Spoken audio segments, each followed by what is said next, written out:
India രാജ്യത്തിന്റെ parliament മന്ദിരത്തിന്റെ കവാടങ്ങളിൽ ഇന്ത്യയിലെ വിവിധ മതദർശനങ്ങളെ പ്രതിനിധാനം ചെയ്യുന്ന വാക്യങ്ങൾ എഴുതി വെച്ചിട്ടുണ്ട്. ഹൈന്ദവ സഹോദരങ്ങളുടെ, സിഖുകാരുടെ അയം നിജ പരോവേദി ഗണനാലുച്ഛേദസ ഉദ്ധാര ചരിതാനാം തു വസുദൈവ കുടുംബകം, ഈ ലോകം മുഴുവനും ഒരു കുടുംബമാണ് എന്ന് പറയുന്ന ഇന്ത്യ രാജ്യത്തിന്റെ പാർലമെന്റ് മന്ദിരത്തിന്റെ കവാടത്തിന്റെ മുകളിൽ എഴുതി വെച്ചിട്ടുണ്ട് അയം നിജ പരോവേദി ഗണനാലുച്ഛേദസ ഉദ്ധാര ചരിതാനാം തു വസുദൈവ കുടുംബകം.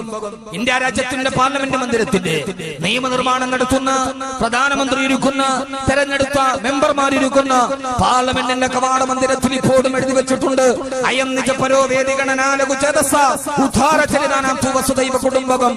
ഈ ലോകം മുഴുവനും ഒരു കുടുംബമാണ്. ആ കുടുംബത്തിലെ ഏകോദര സഹോദരങ്ങളാണ് നാം എന്ന് എഴുതി വെച്ചിരിക്കുന്ന പാർലമെന്റ് മന്ദിരത്തിന്റെ കവാടത്തിന് കാവലിരിക്കുന്ന ഇന്ത്യയുടെ പ്രധാനമന്ത്രി. അള്ളാഹുവിന് 99 നാമങ്ങളുണ്ട്. ആ നാമങ്ങൾ മുഴുവനും കരുണയുടെയും സ്നേഹത്തിന്റെയും നാമങ്ങളാണ് എന്ന് പറഞ്ഞു തീരുന്നതിന് മുമ്പാണ് ആ കുടുംബത്തിലെ 15 വയസ്സുകാരനായ പാവപ്പെട്ട നിരപരാധിയായ ബാലനെയും, ഒരു നേരത്തെ അന്നത്തിന് വേണ്ടി കന്നുകാലി ചന്തയിലേക്ക് പോയ പാവപ്പെട്ടവനെയും ഒരേ മരത്തിന്റെ രണ്ടറ്റത്ത് കെട്ടിത്തൂക്കപ്പെട്ടത് എന്ന് ഓർക്കുമ്പോൾ പാർലമെന്റ് മന്ദിരത്തിന്റെ കവാടത്തിന്റെ മുകളിൽ എഴുതി വെച്ച അക്ഷരങ്ങൾക്കല്ല, അക്ഷരങ്ങൾക്ക് സ്വാധീനം നൽകുന്ന മനസ്സിന്റെ സംസ്കരണമാണ് നന്മയുടെ സംസ്കരണം എന്ന് പറയാതിരിക്കാൻ കഴിയില്ല. വസുദൈവ കുടുംബകം, ഇത് കുടുംബമാണെന്ന് എഴുതി വെക്കുമ്പോ ആ കുടുംബത്തിലെ 2 അംഗങ്ങളെയാണ് ഒരേ മരത്തിന്റെ 2 കമ്പുകളിൽ കെട്ടിത്തൂക്കപ്പെട്ടത്. പാടില്ലായിരുന്നു. ഈ ഭാരതത്തിൽ ഇത് പാടില്ലായിരുന്നു. ഏതിന്റെ പേരിലായാലും എന്തിന്റെ പേരിലായിരുന്നാലും മനുഷ്യനെ മനുഷ്യൻ തിരിച്ചറിയാൻ കഴിയുന്ന ആ മനുഷ്യത്വത്തിന്റെ മഹിതമായ ഭാവങ്ങളിലേക്ക് കടന്നു ചെല്ലണമായിരുന്നു. എന്റെ പ്രിയപ്പെട്ട സഹോദരങ്ങളോട്, സഹോദരിമാരോട്, ആ ഗീതയുടെ വാക്യം എഴുതിയതിന്റെ മറുഭാഗത്ത് പാർലമെന്റ് മന്ദിരത്തിന്റെ 7ാമത്തെ കവാടത്തിന് മുകളിൽ എഴുതി വെച്ചിട്ടുണ്ട് ഇന്നല്ലാഹ ലാ യുഗയ്യിറു മാ ബിഖൗമിൻ ഹത്താ യുഗയ്യിറു മാ ബിഅൻഫുസിഹിം. ഒരു ജനത സ്വയം നന്നാവണമെന്ന് തീരുമാനിക്കുന്നത് വരെ അല്ലാഹു അവരെ പരിവർത്തനത്തിന് വിധേയമാക്കുകയില്ല. അവനവനാണ് സ്വയം തീരുമാനിക്കേണ്ടത് ഞാൻ നന്നാവണമെന്നുള്ളത്.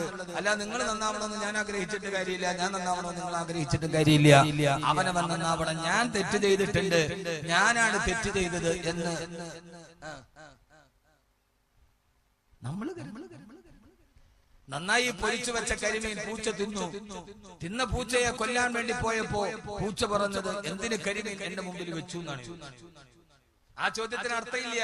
അപ്പോഴും പൂച്ച പറയുന്നത് തിന്നത് തെറ്റല്ല. പൂച്ചയുടെ ചോദ്യം തിന്നത് തെറ്റല്ല, എന്തിന് എന്റെ മുമ്പിൽ വെച്ചു. ആ ചോദ്യം നമുക്ക് സ്വാഭാവികമായിട്ട് പറയാം, നമ്മളൊക്കെ തെറ്റിനെ ന്യായീകരിക്കുന്നവർ.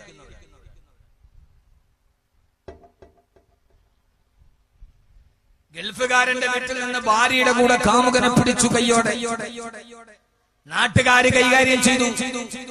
അങ്ങാടിയിൽ പാട്ടായി, നാട്ടിലെ ചായക്കടയിൽ ചർച്ച വന്നു. എല്ലാവരും പറഞ്ഞു ആ പെണ്ണിനത് ചെയ്യാൻ കൊള്ളാവോ, അവൻ ഗൾഫിൽ കിടന്ന് കഷ്ടപ്പെടല്ലേ, അവനെ മക്കൾക്ക് അയച്ചു കൊടുക്കുന്ന അങ്ങനെയല്ലേ എന്നൊക്കെ പറഞ്ഞപ്പോ ഒരാള് പറഞ്ഞു എന്നാലും അവളെ പറഞ്ഞിട്ട് കാര്യമുണ്ടോ, അവൻ പോയിട്ട് എത്ര വർഷമായി. ഏറ്റവും ലാസ്റ്റ് ഉരുത്തിരിഞ്ഞു വരുന്ന ഒരു ചോദ്യമുണ്ട് സ്വാഭാവികമായി. അവളെ കുറ്റം പറഞ്ഞു, നമ്മളിതൊക്കെ പറയുമ്പോഴും അവളെ കുറ്റം പറഞ്ഞിട്ട് എന്ത് കാര്യം, അതെന്ത്, അവൻ പോയിട്ട് എത്ര വർഷമായി, അവളൊരു പെണ്ണല്ല. ഏറ്റവും അവസാനത്തെ ചർച്ച ഉരുത്തിരിഞ്ഞു വരുന്നു. പിന്നെ എല്ലാവരും അതിന്റെ പേരിൽ മുത്തഫഖുൻ അലൈഹിയാവും.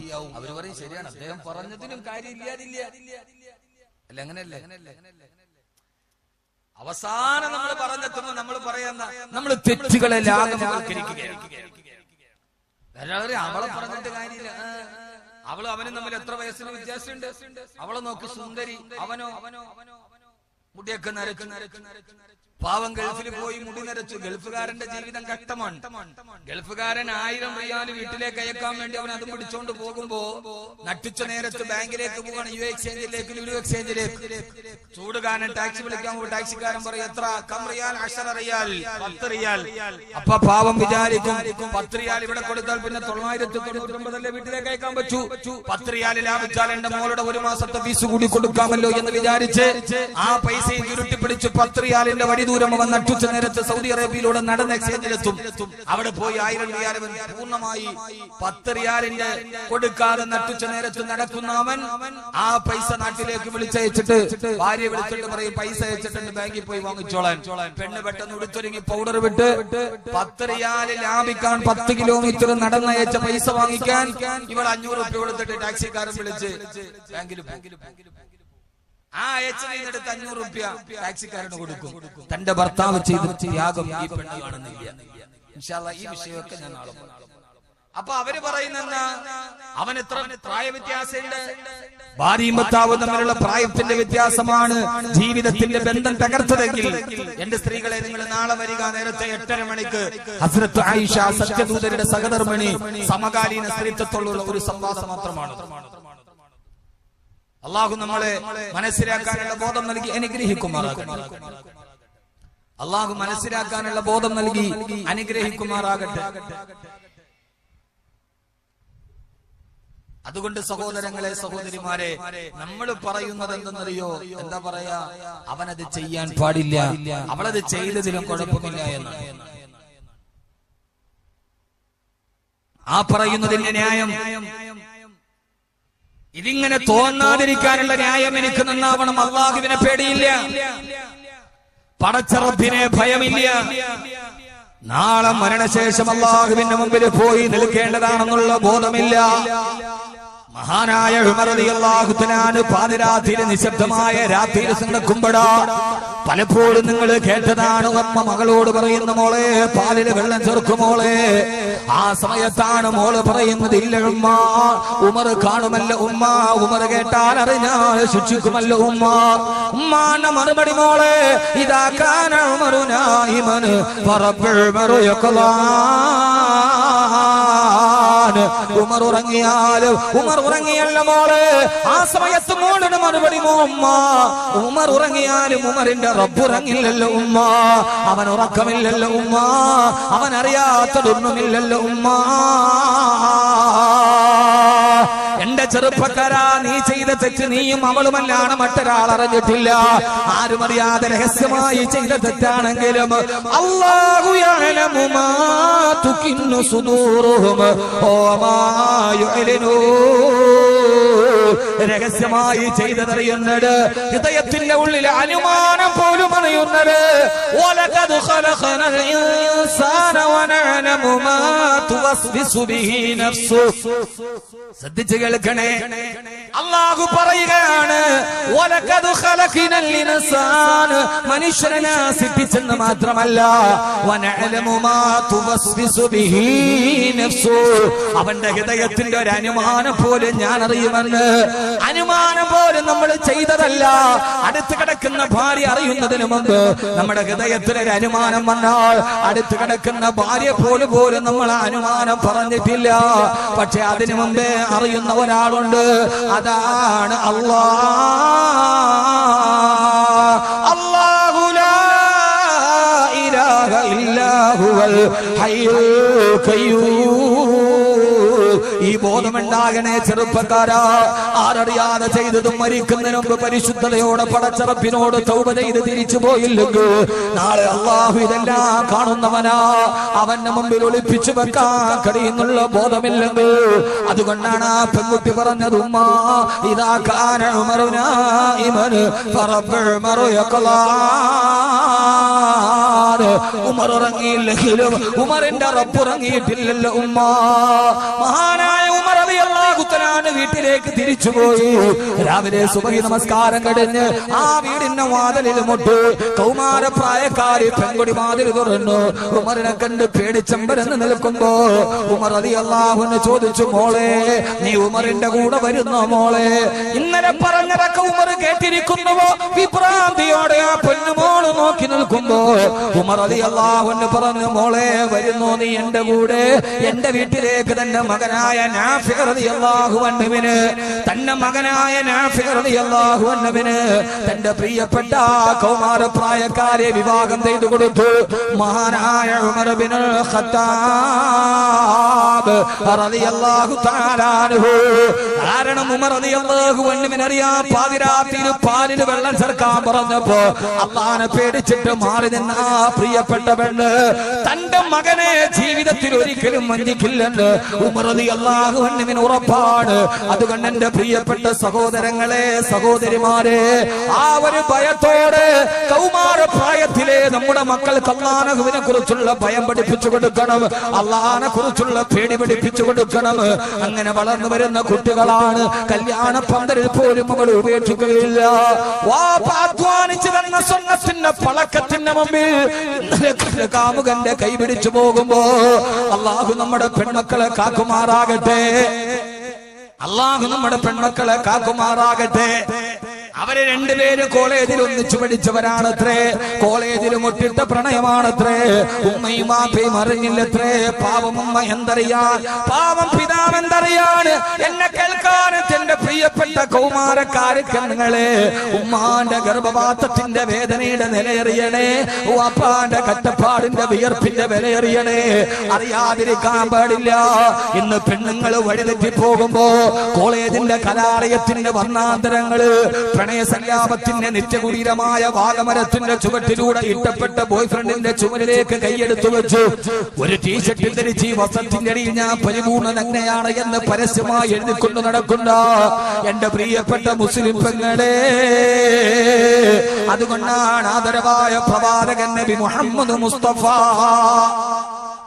ഉറക്കെ ആദരവായ പ്രവാചകൻ നബി മുഹമ്മദ് മുസ്തഫ, ഹബീബായ നബി മുഹമ്മദ് മുസ്തഫ സല്ലല്ലാഹു അലൈഹി വസല്ലം പറഞ്ഞത്, ഓരോ ആണും ഓരോ പെണ്ണും അവരുടെ വീട്ടിൽ നിന്ന് പഠിക്കാൻ വേണ്ടി വെളിയിലേക്ക് ഇറങ്ങുമ്പോ അവര് ചൊല്ലേണ്ട ഒരു ദുആ ഹബീബായ നബി സല്ലല്ലാഹു അലൈഹി വസല്ലം പഠിപ്പിച്ചു തന്നിട്ടുണ്ട്. ഈ കാലഘട്ടത്തിലെ ഓരോ പെൺകുട്ടികൾ +1 പഠിക്കുന്ന, 10ാം ക്ലാസ്സിൽ പഠിക്കുന്ന, +2 പഠിക്കുന്ന, എഞ്ചിനീയറിംഗിന് പഠിക്കുന്ന, നമ്മൾ കൺമണി പോലെ കാത്തു സൂക്ഷിച്ച നമ്മുടെ പെൺമക്കൾ കോളേജിലേക്ക് പോകുമ്പോ നിർബന്ധമായും ഈ പ്രാർത്ഥന അവരെ കൊണ്ടിരുന്നത് കേട്ട് പഠിച്ചു പഠിപ്പിക്കണേ. 14 നൂറ്റാണ്ടുകൾക്ക് മുമ്പ് അശ്റഫുൽ ഖൽഖ് നബിയുനാ റസൂലുള്ളാഹ് സല്ലല്ലാഹു അലൈഹി വസല്ലം പഠിപ്പിച്ചു തരികയാ. ഏത് സമയത്ത് വീട്ടിൽ നിന്നിറങ്ങിയാലും നിങ്ങൾ ഈ ദുആ കൃത്യമായി ചൊല്ലണം. വീട്ടിൽ നിന്നിറങ്ങുമ്പോൾ ഒരു ദുആ ഉണ്ട്. എന്താ ദുആ? അറിയില്ല. ഇതാണ് നമ്മുടെ വിവരത്തിന്റെ ഗുണം. വീട്ടിൽ നിന്ന് ഇറങ്ങുമ്പോ മോള് വേറൊരുത്തന്റെ കൂടെ പോയി, മോൻ വേറൊരുത്തന്റെ കൂടെ പോയി. ഇനിയിപ്പോ ദുആ ചെയ്താലും ചെയ്തതും ചിലപ്പോ അല്ലാഹുവിന്റെ പരീക്ഷണമായിട്ട് കണക്കാക്കിയാൽ മതി. എന്നാലും ഞാനത് അവളോട് ചെയ്യിപ്പിച്ചിട്ടുണ്ട് എന്ന് പറയാൻ നമുക്ക് കഴിയില്ല. കൃത്യമായൊരു ദുആയുണ്ട്. ആ ദുആയുടെ അർത്ഥം പറഞ്ഞു തന്നാൽ ഇന്നത്തെ പെണ്ണിനോട് മാണും വീട്ടിൽ നിന്ന് ഇറങ്ങുമ്പോ വാപ്പായുമായി നിർബന്ധിച്ചത് പറഞ്ഞിട്ടേ വിടാവൂ. എന്താ ദുആ? വീട്ടിൽ നിന്ന് ഇറങ്ങുമ്പോൾ ഞാൻ പറഞ്ഞല്ലോ, നമ്മൾ ചില കാര്യത്തിലൊക്കെ നമ്മുടെ നോട്ടം രാവിലെ മാതൃഭൂമി അല്ല പറഞ്ഞ ഞാൻ പറയാം, അതിന്റെ പേര് ഞാൻ പറയുന്നില്ല. മാതൃഭൂമിക്കാൻ ഏതായാലും അതോടെ പാഠം സമയൊരാൾ ചെയ്യും. നിങ്ങളൊരു കാര്യം ആലോചിച്ച് നോക്കി, ഹബീബായ നബി മുഹമ്മദ് മുസ്തഫ സല്ലല്ലാഹു അലൈഹി വസല്ലമയെ മാതൃഭൂമി പരിഹസിച്ചു. പ്രവാചകനെ കാർട്ടൂൺ വരച്ച് പരിഹസിച്ചതിന്റെ പേരിലാണ് പിന്നീട് പാരീസിലും ഡെൻമാർക്കിലും ചാവേറുകളായി രോഷാകുലമായ വിവേകമില്ലാത്ത വിവരമില്ലാത്ത ഒരു സമൂഹം ഇസ്ലാമിന്റെ പേരിൽ ചാവേറുകളായി പൊട്ടിത്തെറിച്ചു. പ്രവാചകനെ അപഹസിച്ചു എന്നതായിരുന്നു അതിന്റെ പുറകിലെ പ്രധാനപ്പെട്ട കാരണം, അല്ലേ? അത് വിവരവും വിവേകവുമില്ലാത്ത ഒരുപക്ഷെ തീവ്രവാദ സമൂഹം ഏറ്റെടുത്ത് അതിന്റെ പരിണിതഫലമായി ചാവേറ് ബ്രസൽസിലും പാരീസിലും ചാവേറുകളായി പൊട്ടിത്തെറിച്ച് നൂറുകണക്കിന് ആളുകൾ ചിതറിത്തെറിച്ചു.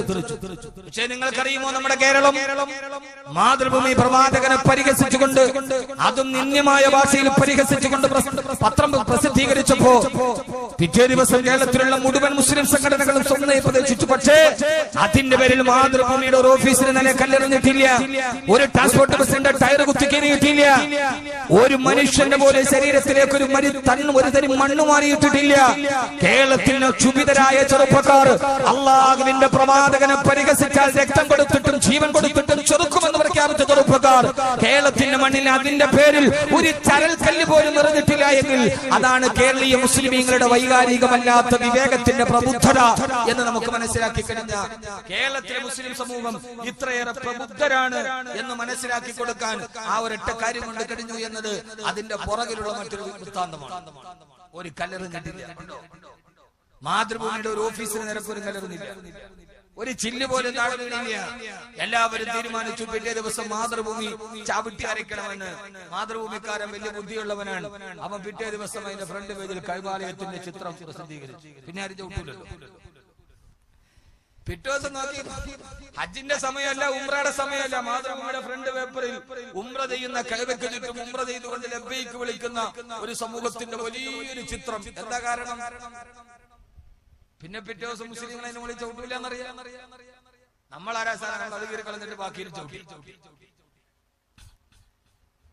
എന്റെ പ്രിയപ്പെട്ട സഹോദരങ്ങളെ, ഞാൻ പറഞ്ഞത് നമ്മുടെ ചിന്ത എന്താണെന്നറിയോ?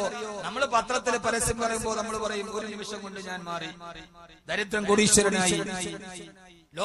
പത്രം കിട്ടിയ ലോട്ടറി ടിക്കറ്റിന്റെ അക്കം നോക്കുന്നതിനപ്പുറം ആദരവായ പ്രവാചകൻ നബി മുഹമ്മദ് മുസ്തഫ സല്ലല്ലാഹു അലൈഹി വസല്ലമ പഠിപ്പിച്ചു തന്ന പാഠങ്ങൾ നിങ്ങൾ പഠിക്കാറില്ല.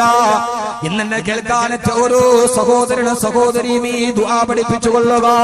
നമ്മുടെ പെൺമക്കളും നമ്മുടെ ആൺമക്കളും പഠനത്തിന് വേണ്ടി ഇറങ്ങുമ്പോ, വാതിൽ നിന്ന് ഇറങ്ങുമ്പോൾ അവരോട് പറയണം ബിസ്മില്ലാഹി തവക്കൽതു അലല്ലാഹ് ലാ ഹൗല വലാ ഖുവത ഇല്ലാ ബില്ലാഹ്. ഇന്ന് മുതൽ ഇത് പഠിക്കണേ, പെൺമക്കൾക്ക് പഠിപ്പിച്ചു പ്രത്യേകിച്ചു കൊടുക്കണേ. ഇല്ലെങ്കിൽ കൊയിലാണ്ടിയിലെ കല്യാണ വീട് നാളെ നിങ്ങളുടെ വീട്ടിലും ആവർത്തിക്കപ്പെടേക്കാം. അള്ളാഹു കാത്ത് രക്ഷിക്കുമാറാകട്ടെ. അത് പറയണം ബിസ്മില്ലാഹി തവക്കൽതു അലല്ലാഹ്. ഞാനെല്ലാം എന്റെ റബ്ബിലേക്ക് വരവേൽപ്പിക്കുകയാ. ലാ ഹൗല വലാ ഖുവത ഇല്ലാ ബില്ലാഹ്. അല്ലാഹുവിനല്ലാതെ മറ്റൊരാൾക്കൊരു ശക്തിയുമില്ല. ഇത് പറഞ്ഞതിന് ശേഷം നീ വാതിൽ പണിയിൽ ഇറങ്ങുമ്പോൾ ഒരു ദുആ ചെയ്യണം. അല്ലാഹുവേ, അല്ലാഹുമ്മ ഇന്നി അഊദു ബിക അൻ അളില്ല ഔ ദല്ല അൻ അസില്ല ഔ സല്ല ഔ അളലമ ഔ ദുലിമ ഔ അദ്ഖല ഔ യുജ്ഹലു അലയ്യ.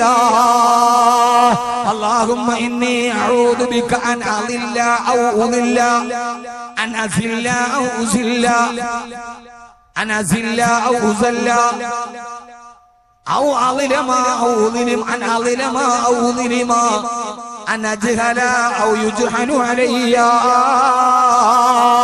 ഇന്ന് ഏറ്റവും ആവശ്യമായൊരു ദുആയാണിത്. അല്ലാഹുവേ, അല്ലാഹുമ്മ ഇന്നി അഊദു ബിക.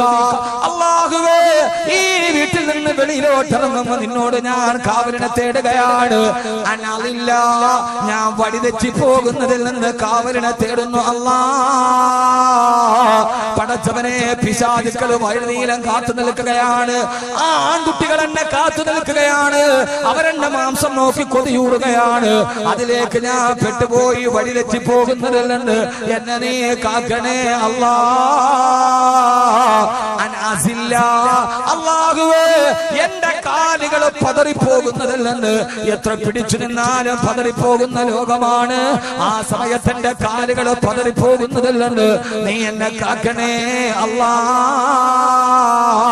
ഔ അജ്ഹല, പടച്ചവനെ, വിവരമില്ലാത്തതിൽ നിന്ന് വിവരക്കേടെന്നെ ബാധിച്ചിട്ട് ഞാൻ അജ്ഞതയിലോട്ട് നടന്നു പോകുന്നതിൽ നിന്ന് എന്നെ നീ കാക്കണേ അല്ലാഹ് എന്ന് ദുആ ചെയ്തിട്ടല്ലാതെ നീ നിന്റെ വീട് വിട്ട് പുറത്തിറങ്ങരുതെന്ന് ഹബീബായ നബി മുഹമ്മദ് മുസ്തഫ സല്ലല്ലാഹു അലൈഹി വസല്ലം. നമ്മൾ നമ്മുടെ മക്കൾക്ക് എത്ര പേർക്ക് പഠിപ്പിച്ചു കൊടുത്തിട്ടുണ്ട്? ഈ ദുആ അറിയാവുന്നവരൊന്ന് കൈവക്കിക്കാൻ നോക്കട്ടെ. മാഷാ അല്ലാഹ്, ഒന്ന് പൊക്കി പിടിക്കട്ടെ. എന്താണെന്നറിയോ? ഈ ദുആ അറിയാവുന്നവരൊന്ന് കൈവക്കി. താത്തരുത്, എണ്ണാൻ പോവാണ്. ഒന്ന് എണ്ണാൻ പോണോ, പിന്നെ പൊക്കി. ഇത് കായ്വർക്കാർക്ക് അറിയാവുന്നവര് കൈവക്കാനല്ല ഞാൻ പറഞ്ഞത്. ഈ ദുആ പൂർണ്ണമായിട്ട് അറിയാവുന്നവർ, ഏറ്റവും കൂടി വന്നാൽ 10 പേർ, 10,000 പേര് കൂടിയതിൽ 10 പേർക്ക് അറിയാം. എന്റെ പ്രിയപ്പെട്ട സഹോദരങ്ങളെ, ഈ വൈദ്യശാസ്ത്രത്തിൽ ഒരു ചൊല്ലുണ്ട്, prevention is better than cure. പ്രതിരോധം, വൈദ്യശാസ്ത്രത്തിൽ ഒരു ചൊല്ലുണ്ട്, prevention is better than cure. പ്രതിരോധം പ്രതിവിധിയേക്കാൾ മെച്ചം. രോഗം വന്നിട്ട് ചികിത്സിക്കുന്നതിനേക്കാൾ നല്ലത് രോഗം വരാതെ പ്രതിരോധിക്കൽ. ഈ ദുആകൾ, ഈ പഠനങ്ങൾ, ഇതുമായി ബന്ധപ്പെട്ട് ധാരാളം പറയാനുണ്ട്. അള്ളാഹു നമ്മളെ എല്ലാവരെയും നന്മയുടെ വഴിയിലൂടെ നടത്തട്ടെ. യുവാക്കളുടെ ഒരു കാര്യം നമ്മൾ പറഞ്ഞിട്ടില്ല, സ്വയം പരിശുദ്ധരാവുക എന്ന് പറഞ്ഞാൽ ഈ ഒരു ബോധം നമ്മുടെ ജീവിതത്തിൽ ഉണ്ടായിട്ടില്ല. ഞാൻ തെറ്റു ചെയ്തു ഉറപ്പാണ്. അതുകൊണ്ട് തെറ്റിലേക്ക് പോകാതിരിക്കാനുള്ള വഴി ഇതൊക്കെ മാതാപിതാക്കൾ കൂടി ഇതിന്റെ കൂടെ കടമയുണ്ട്. മാതാപിതാക്കൾക്ക് മക്കളെ ശ്രദ്ധിക്കാൻ സമയമില്ല. ഉമ്മാക്ക് 7 മണി മുതൽ 9:30 വരെ സീരിയല്, വാപ്പാക്ക് 7 മുതൽ 9 വരെ idea can change your life. വാപ്പ വേറെ മേച്ചിൽപ്പുറത്ത്, ഉമ്മ ഇവിടുത്തെ മേച്ചിൽപ്പുറത്ത്. സ്ത്രീകൾ വഴിതെറ്റുന്നതിന്റെ ഏറ്റവും പരമപ്രധാനമായ 2 കാരണങ്ങൾ കേരളത്തിലെ സാമൂഹ്യക്ഷേമ വകുപ്പ് നടത്തിയ പഠനത്തിൽ ഒന്ന് സീരിയലും മറ്റൊരു സ്മാർട്ട് ഫോണുമാണ്. ഒന്ന് സീരിയൽ, മറ്റൊന്ന് സ്മാർട്ട് ഫോൺ. ഇത് രണ്ടുമാണ് സ്ത്രീകളെ വഴിതെറ്റിച്ചത്. സീരിയൽ നിരോധിക്കണം എന്നൊരു ചർച്ച പോലും കേരളത്തിൽ അടുത്ത സമയത്ത് വന്നിരുന്നു. അത്രയേറെ നമ്മുടെ സ്ത്രീകളെ സീരിയലുകൾ വല്ലാതെ സ്വാധീനിക്കുന്നുണ്ട്.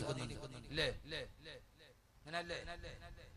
സീരിയലുകൾ പെണ്ണുങ്ങളെ സ്വാധീനിക്കാറില്ലേ?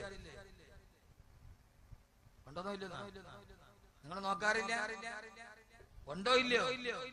ഉണ്ടെന്നുള്ളതിന്റെ തെളിവല്ലേ? നിങ്ങൾ ഒരു 7 മണിയാകുമ്പോ പോയി നോക്കി സീരിയലൊക്കെ ഓൺ ചെയ്തിട്ട് പെണ്ണുങ്ങൾ അതിന്റെ മുമ്പിൽ ഇങ്ങനെ ഇരിക്കും. ഈ മയിൽക്കുറ്റിയുടെ മുകളിൽ ഓന്തിരിക്കണ വരെ അങ്ങോട്ടും ആടൂല ഇങ്ങോട്ടും ആടൂല. ഇങ്ങനെ ഇരുന്നങ്ങ് നോക്കി അതിലേക്കങ്ങ് ലയിച്ചു കടിയുമ്പോ ആ സീരിയലിൽ കോസ്മെറ്റിക് ഇട്ട്, വില കൂടിയ സാരി ധരിച്ച്, വില കൂടിയ ചെരുപ്പ് ധരിച്ച് ക്യാമറയുടെ മുമ്പിൽ അഭിനയിക്കുന്ന പെണ്ണ് ഗ്ലിസറിൻ കണ്ണീർ തേക്കും. കരച്ചിൽ വരണമെങ്കിൽ സീരിയലിലെ പെണ്ണുങ്ങള്, സിനിമയിലെ പെണ്ണ് കരയുന്നത് ഗ്ലിസറിൻ കണ്ണീർ തേച്ചിട്ടാ. നല്ല സാരിയൊക്കെ ഉടുത്ത് നല്ല ഗ്ലാമർ ഇരിക്കുന്ന പെണ്ണ് സീരിയലിൽ ഇങ്ങനെ ഗ്ലിസറിൻ തേച്ചിട്ട് കരയുമ്പോ ഈ വടക്കഞ്ചേരിയിലുള്ള വടക്കം പെണ്ണ് അത് കണ്ടിട്ട് ഇങ്ങനെ കരയും. എന്താ അതിന്റെ അർത്ഥം? ആ പച്ച പൊട്ടിക്കറിയില്ല. അപ്പോഴും അപ്പുറത്തിരിക്കുന്ന പെണ്ണ് ഗ്ലിസറിൻ വെച്ചിട്ടാ കരയുന്നത്. അത് യാഥാർത്ഥ്യമാണെന്ന് നോക്കിയിട്ട് ഇവള് കരയും.